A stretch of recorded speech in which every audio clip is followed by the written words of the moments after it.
শুধুমাত্র বাংলাদেশের দর্শকদের কাছ থেকে কমপক্ষে 50 কোটি টাকার ব্যবসা হইতো। এসিসি টুর্নামেন্ট হওয়ার কথা, সেটা তারা বন্ধ করে দিতে পারে।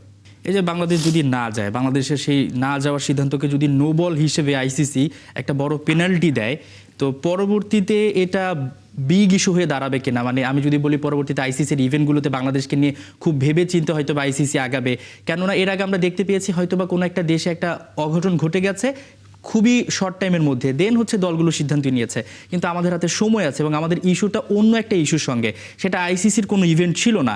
সো ভবিষ্যতে যেহেতু বিসিসিআইয়ের সঙ্গে আইসিসির একটা বড় সম্পর্ক রয়েছে, তো আমাদের দেশে এশিয়া কাপও হওয়ার একটা সম্ভাবনা রয়েছে, সেটাও কি থেমে যাওয়ার শঙ্কা দেখছেন কিনা? থেমে যাওয়ার শঙ্কার চেয়ে বড় কথা হচ্ছে যে আপনি যেটা বলছিলেন যে কোনো পেনাল্টি আইসিসি দিতে পারে কিনা। সো বাংলাদেশ যদি না খেলতে চায়, পেনাল্টি বাংলাদেশের হবে এটা আমার মনে হয় না। 96 ওয়ার্ল্ড কাপে আপনার অস্ট্রেলিয়া শ্রীলঙ্কাতে গিয়ে খেলেনি, 2003 বিশ্বকাপে নিউজিল্যান্ড খেলেনি, কেনিয়া কিংবা জিম্বাবুয়েতে গিয়ে। এর আগে জিম্বাবুয়ে একটা ওয়ার্ল্ড কাপ থেকে নিজেদেরকে অমিট করে নিয়েছিল, যদিও সাথে বিশ্বকাপের অলমোস্ট 1 বছর আগে।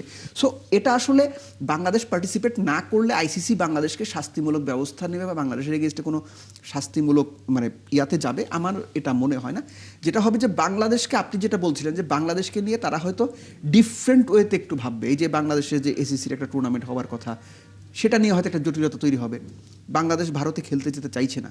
বাংলাদেশের যে ফ্যান বেস, এই যে কলকাতাতে 3টা ম্যাচ ইডেন গার্ডেন্সে, এই 3টা ম্যাচ কেন্দ্র করে আমার অনুমান কলকাতাতে বাংলাদেশকে শুধুমাত্র বাংলাদেশের দর্শকদের কাছ থেকে কমপক্ষে 50 কোটি টাকার ব্যবসা হইতো।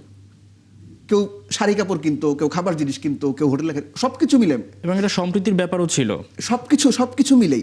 সো এটা কিন্তু ক্ষতিগ্রস্ত হলো। সো আমরা যেটা বিভিন্ন সময় দেখি যে ভারতীয় ক্রিকেট বোর্ডের যে প্রভাব, সেই প্রভাব খাটিয়ে ভারতীয় ক্রিকেট বোর্ড বাংলাদেশের সম্ভাব্য যে আপনার এসিসি টুর্নামেন্ট হওয়ার কথা, সেটা তারা বন্ধ করে দিতে পারে।